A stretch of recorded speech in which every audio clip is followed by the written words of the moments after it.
Today, we're getting into one of history's most overlooked and, frankly, most incredible survival legends. It's the story of a woman named Ada Blackjack. So let's just start with this. Most of what we think we know about survival stories, the brave men, the bold plans, the overwhelming confidence, it's usually wrong. And this story? Well, it's completely different. It doesn't begin with someone chasing glory. It begins with a woman who had no other choice. A woman who, as she said herself, didn't want adventure at all.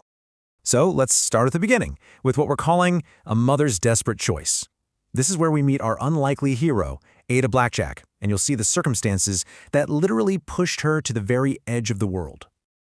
You're probably wondering, what was this expedition even about? Well, it wasn't about science. Back in 1913, a group of explorers decided they were going to go claim Wrangel Island, this desolate, frozen patch of rock north of Siberia, pretty much just for political bragging rights. But Ada was not an explorer. She was a young Inupiat woman from Alaska, and her reality was just brutal. She was a recent widow, her young son was sick with tuberculosis, and she desperately needed money to get him treatment. And to top it all off, she had absolutely zero survival training and could barely speak English. And this, right here, this gets to the heart of it. Look at the difference in motivation. The men, they were there to claim an island, to seek glory, totally driven by confidence. Ada's goal was so much simpler and so much more powerful: save her son. She wasn't driven by confidence. She was driven by a mother's fear. So, how did this mismatched group actually do? Well, that brings us to our second part, forgotten in the Arctic. This is where all that early optimism just slams into the harsh, cold reality of the North. It is just startling how quickly everything fell apart. I mean, they get there in 1913, and spirits are high. But that very first winter, the sun disappears, and the temperatures just plummet. By 1914, the food's gone, they can't find any seals to hunt, and the most important part, the rescue ship that was promised, it never shows up. And here's the thing that really stood out. While the men were relying on their bravado, Ada had this quiet, grounded perspective. You get the sense she was the only one there who really understood that confidence is no substitute for actual preparation. And this is where the story takes its most harrowing turn. It goes from just being bad to being truly catastrophic. Welcome to Part 3, Alone at World's Edge. With the food gone and scurvy starting to take hold, 3 of the 4 men made a desperate, last-ditch choice. They decided they would walk hundreds of miles across the frozen sea to Siberia to find help.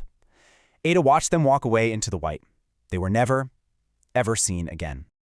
That left just one other person on the island with her, a man named Lorne Knight. But he was too sick with scurvy to move, completely incapacitated. So Ada, who had been hired just to be a seamstress, now had to become his full-time nurse. She took care of him for months, did everything she could. But the illness was just too severe. And eventually he died, leaving her completely, utterly alone on that island. And just like that, she was one. The only human being on an entire island, hundreds of miles from anyone else, with no radio and absolutely no reason to think anyone was ever coming for her. Can you even imagine? So how on earth did she do it? How did she survive? That's what we're going to get into in Section 4, Survival Against All Odds. I mean, this is the core question of her whole story, and you have to ask yourself, what do you do, right? Where do you even begin when you are literally the only person left? Her survival was not luck, not at all. It was a process of just pure will and adaptation. She taught herself how to hunt by watching Arctic foxes and figuring out how to build traps. She learned to shoot. She mastered her tools, knowing that every single bullet counted. She built a rigid daily routine for herself, just to keep the loneliness from swallowing her whole. And, maybe most importantly, she fought the crushing silence by talking to herself and to the ship's cat, Vic. Her mental strength was just astonishing. At one point, a polar bear circled her camp for days. She didn't panic. She just waited. She seemed to understand this fundamental truth of survival. Fear wastes energy, and she had none to spare. And just to put her ordeal into perspective, just look at this. She spent about a year on the island with the rest of the expedition. But the time she spent completely alone, nearly 2 full years. Just let that sink in. So after all that time, after nearly 2 years totally alone, Did anyone ever find her? That brings us to our final section, the Queen's quiet return. Finally, in August of 1923, a ship approached Wrangel Island.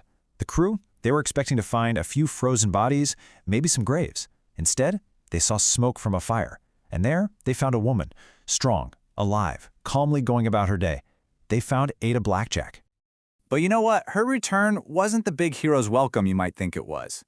The newspapers, they created this myth that was just so different from her reality. They said it was just luck. They focused on the heroic men who died. But the truth is, her survival was earned. It was skill. She adapted where they failed. And in doing that, she redefined what strength looks like, not as this bold conquest, but as quiet, relentless endurance. And maybe that's the ultimate takeaway from Ada Blackjack's incredible story. It's this: history remembers the conquerors, but survival, real survival, that belongs to the ones who stay awake, long after hope itself has gone to sleep.